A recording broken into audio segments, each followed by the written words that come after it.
Venezuela में जो कुछ हुआ और जिस तरीके से ट्रंप जो है वो बड़के मार रहे हैं कि वेनेजुएला का तेल जो है उसके ऊपर अब अमरीकी कंपनियां काम करेंगी और वेनेजुएला का इंतज़ाम भी अमेरिका संभालेगा और वहाँ से सदर और उनकी अहलिया को अगवा करके वो ले गए और उनके ऊपर ड्रग्स का और मशीन गन्स का और नामालूम किन चीज़ों का मुकदमा चलाएंगे।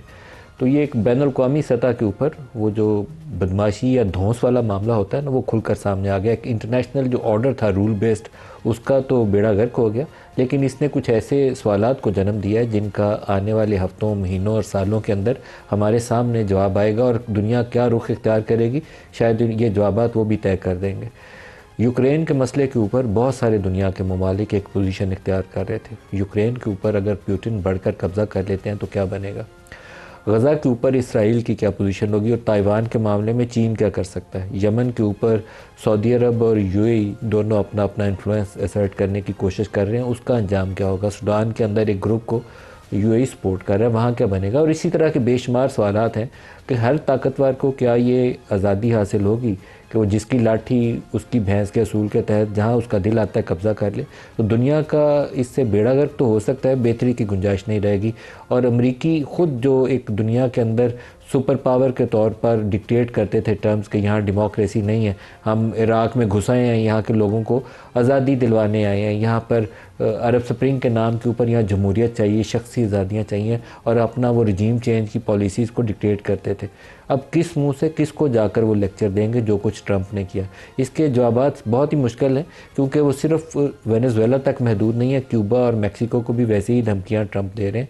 तो अमरीकी डॉलर पहले शदीद दबाव में है, अमरीकी इकॉनमी मुश्किल में है। मुझे लगता है कि आने वाले साल 2 साल जो है अमरीकी इकॉनमी के साथ साथ इसका जो ग्लोबल लीडरशिप का रोल है उसको भी चैलेंजेस बहुत बड़े सामने आएंगे।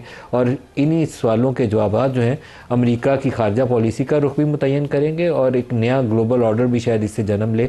आसान हल नहीं होगा, क्योटिक सीन होंगे पूरी दुनिया में जिस तरह की सूरत हाल बनती जा रही है। एजाज साहब, ये बताइएगा कि ये जो कुछ वेनेजुएला में हुआ, आपको इसके क्या असरात नज़र आते हैं बाकी दुनिया में, और बाकी ख़ास तौर पर यूक्रेन, गज़ा, इन ममालिक को देखें, ताइवान को देखें, तो आपके जहन में क्या सूरत हाल नज़र आती है?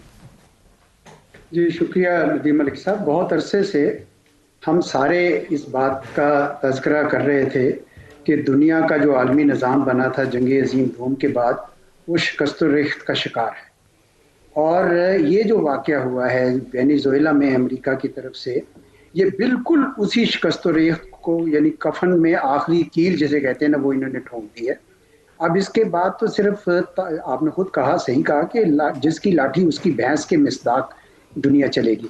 अब ऐसे में आपने जहां और भी बहुत सारी मिसालें दी, मैं ये समझता हूं कि जो बड़ी ताकतें हैं वो उनको तरह तरह के ख्यालात आएंगे और जो उनको जो ऑब्जेक्टिव्स हासिल करने थे वो उसकी तरफ चल पड़ेंगे। आपने बिल्कुल सही कहा कि रूस के लिए यूक्रेन वाला रास्ता अब और ज़्यादा खुल गया है, पहले भी खुला हुआ था लेकिन अमेरिका के हाथ खींचने के बाद चीन के लिए ताइवान का रास्ता खुला है, इसराइल के लिए ना सिर्फ गाज़ा का बल्कि मेरे ख्याल में इर्द गिर्द जितना भी उनका जो ग्रेटर इसराइल वाला है, क्योंकि जिसकी ताकत है वो इस्तेमाल करेगा। तो सबसे ज़्यादा जो खतरा है वो है जो small countries and medium size countries, और उनके लिए इसलिए खतरा है कि हर एक के नेबरहुड में एक बड़ा कोई बुली या धौंस जमाने वाला मुल्क मौजूद है। तो चुनाचे सिर्फ वो मुल्क महफूज रह सकेंगे जिनकी अपनी दिफा भी मजबूत हो, इक्तसाद भी मजबूत हो और सियासी हम आहंगी या एक किस्म की स्टेबिलिटी हो उनके यहाँ। तो ये बहुत बड़ा सबक है जो मेरे ख्याल में पाकिस्तान को भी शायद सीखना होगा कि हमारे यहाँ अल्हम्दुलिल्लाह दिफा तो हमने साबित भी किया है, लेकिन मेरा ख्याल में इक्तसादी मामलात में और सियासी इस्तेहकाम में अभी मजीद हमें काम करने की ज़रूरत है और हंगामी बुनियादों पर करना होगा, क्योंकि दुनिया जो है ना अब बिल्कुल जिसे कहते हैं ना ताकत की ज़बान बोल रही है। सर, आपके ये जो 2 जुमले हैं ना पाकिस्तान के मुतल्लिक़, ये मेरे दिल के बहुत करीब हैं। जब से मैंने ये वेनेजुएला की खबर पढ़ी है तो सबसे ज़्यादा मुझे अपनी जो इंटरनल पॉलिटिकल हारनी है, जिसकी तरफ आपने अभी बराह रास्त इशारा भी किया, मुझे सबसे बड़ा कंसर्न उसी के ऊपर है। इसलिए नहीं है कि मुझे ख़ास किसी ग्रुप से या जमात से या किसी शख्स से बहुत मोहब्बत हो गई है, बल्कि पाकिस्तान की सालमियत और इस्तेहकाम के लिए ज़रूरी है कि हमारे इंटरनल डिफरेंसेस जो हैं वो सिमट जाएं, हम आपस में टुकड़ों में ना बटें। इस वक्त तो सूरत हाल हमारी यही है कि हम टुकड़ों में बटे हुए हैं। कोई सख्त आर्टिकल आ जाता है तो उसको आर्टिकल को हटवाने के लिए सरकार हमारी एक्टिव हो जाती है। तो इन चीज़ों से हमें आगे निकलना पड़ेगा, नहीं तो बहुत मुश्किल आने वाली है। जी जी, देखिए ना, वेनेजुएला का जरा स्टडी करें तो अब ज्यादा गुमान ये लग रहा है कि अमेरिका को वहां से दाखिली मदद हासिल थी, यानी पोलराइज सोसाइटी थी और उनको दाखिली मदद हासिल थी। और वो जो कहते हैं ना कि हम इसको रन करेंगे, क्योंकि रन इसी सूरत में कर सकते हैं अगर वो मुल्क जो है वो डिवाइडेड है, पोलराइज्ड है, और इंटरनली कुछ ऐसे लोग हैं जो वेलकम करेंगे कि अच्छा जी, अमेरिका के की वजह से या किसी और दूसर खारजी ताकत से हम अपने मकासद हम अपने भी हासिल कर लें।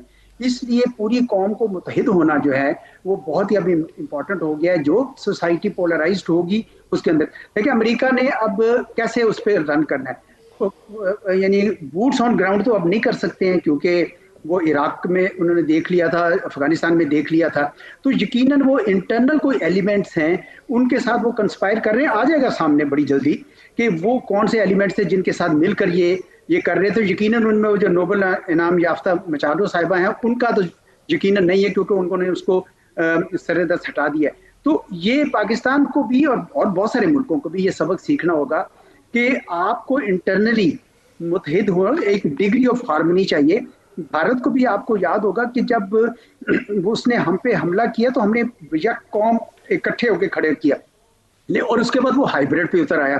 ये जो भी कराची में भी पकड़ा गया, और वो हाइब्रिड का सिस्टम उन्होंने प्रॉक्सी वॉर्स कर रहे हैं। इसलिए भी बहुत जरूरी है कि पाकिस्तान जैसे मुल्क है उसको ये सबक सीखना होगा वेनेजुएला से कि अपने आप को हमने अब मुतहिद करना है, एक थोड़ा सियासी इस्तेकाम भी लाना है, और सबसे ज्यादा इक्तसादी इस्तेकाम लाना है। इक्तसाद मजबूत होगी तो पाकिस्तान जो है ना उसके दिन अच्छे रहेंगे आइंदा भी इंशाल्लाह। खालिद चिश्ती साहब, एजाज साहब ने बहुत खूबसूरत तरीके से वेनेजुएला की जो आउटकम है उसका एक तजिया दिया, और उसमें पाकिस्तान के कॉन्टेक्स्ट में अगर बात करें तो उन्होंने कहा कि इंटरनल पॉलिटिकल हार्मनी, और दूसरा जिस चीज़ से हमें बचना है वो इंटरनल पॉलिटिकल हार्मनी तो हमें चाहिए, लेकिन जिस चीज़ से बचना है वो पोलराइज सोसाइटी है। तो आप बताइए कि हमें क्या चैलेंजेस हमारे सामने आ सकते हैं और किस तरीके से हमें आगे बढ़ना चाहिए। बहुत शुक्रिया मलिक साहब, आपने इनवाइट किया है, और मैं बिल्कुल मलिक साहब एग्री करता हूँ एम्बेसडर एजाज से कि उन्होंने बिल्कुल सही मैं उनको सुन रहा था।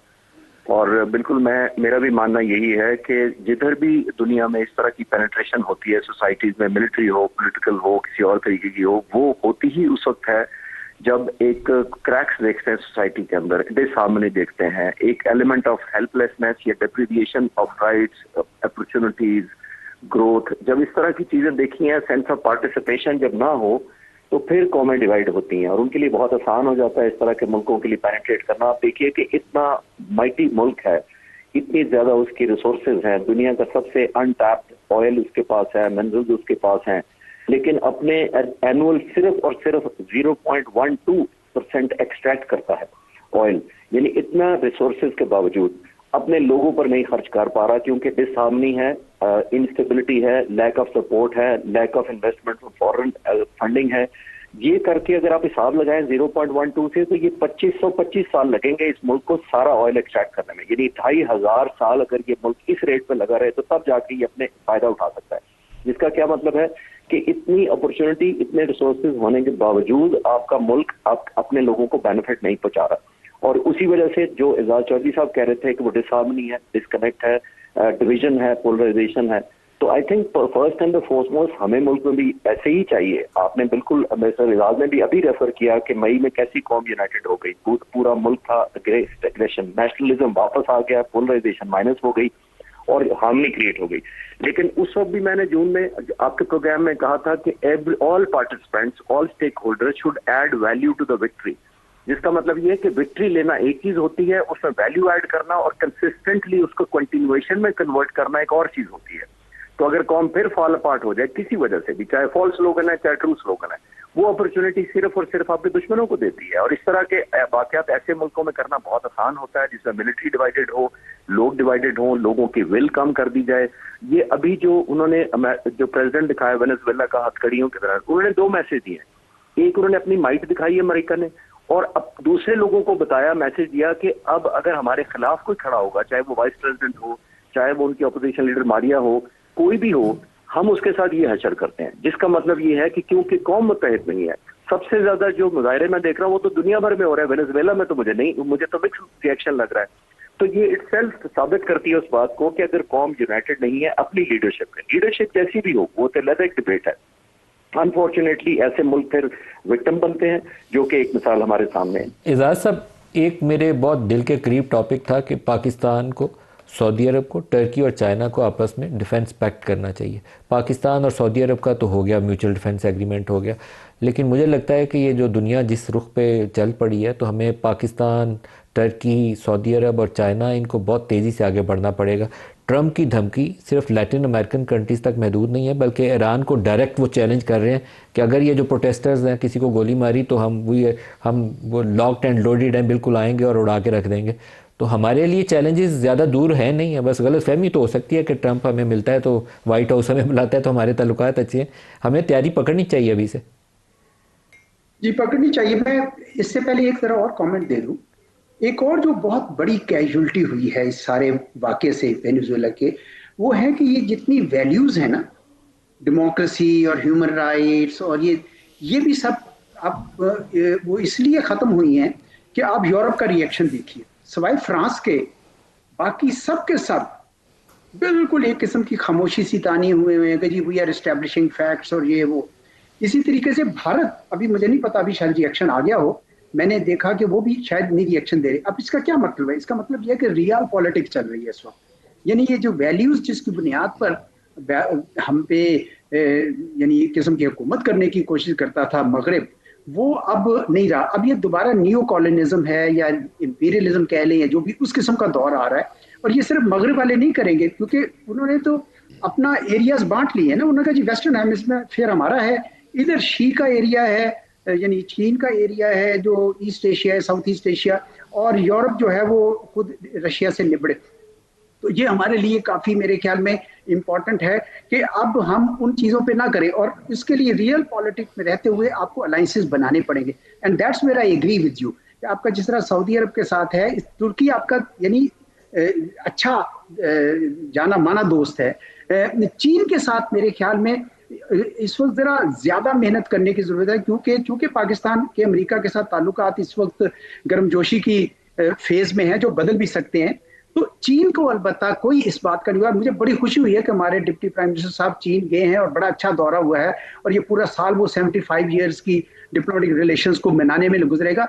मेरे ख्याल में this is a great thing that we are doing. हमें चीन के साथ पूरी तरह करना चाहिए। अगर इस किस्म का कोई और डिफेंस एग्रीमेंट बनता है लाइक माइंडेड मुल्क के साथ, तो वो करना चाहिए। ईरान में अगर कोई गड़बड़ करते हैं ये तो मेरे ख्याल में वो उसकी बड़ी इम्प्लीकेशंस होंगी, पूरे खित्ते के लिए भी होंगी, और हमसाये होने के अलावा हम पे ही होंगे। कुछ इस वक्त जरूरत इस बात की है मालिक साहब, मुझे उम्मीद है कि शायद कर रहे होंगे, हमें वॉर गेमिंग करनी होगी, मुख्तलिफ सिनेरियो स्केच करने होंगे, जो हमारे पॉलिसी मेकर्स हैं वहां पे बैठ के या थिंक टैंक्स की मदद लें और वॉर गेमिंग करें कि अगर ये हो तो क्या होगा, अगर ये हो तो क्या होगा। और भारत के रवैये पे भी बड़ा इस वक्त हमें गौर करना चाहिए, देखना चाहिए, क्योंकि जो सबक इस वक्त चीन और रूस इससे ले रहे हैं वो भारत भी तो ले रहा होगा ना, उनको भी कुछ आइडियाज आ रहे होंगे। तो इसलिए वॉर गेमिंग जो है इस वक्त हमें ये सारे सिनेरियोज के मुतालिक करनी चाहिए, ताकि हमारी तैयारी जो है ना मुकम्मल हो।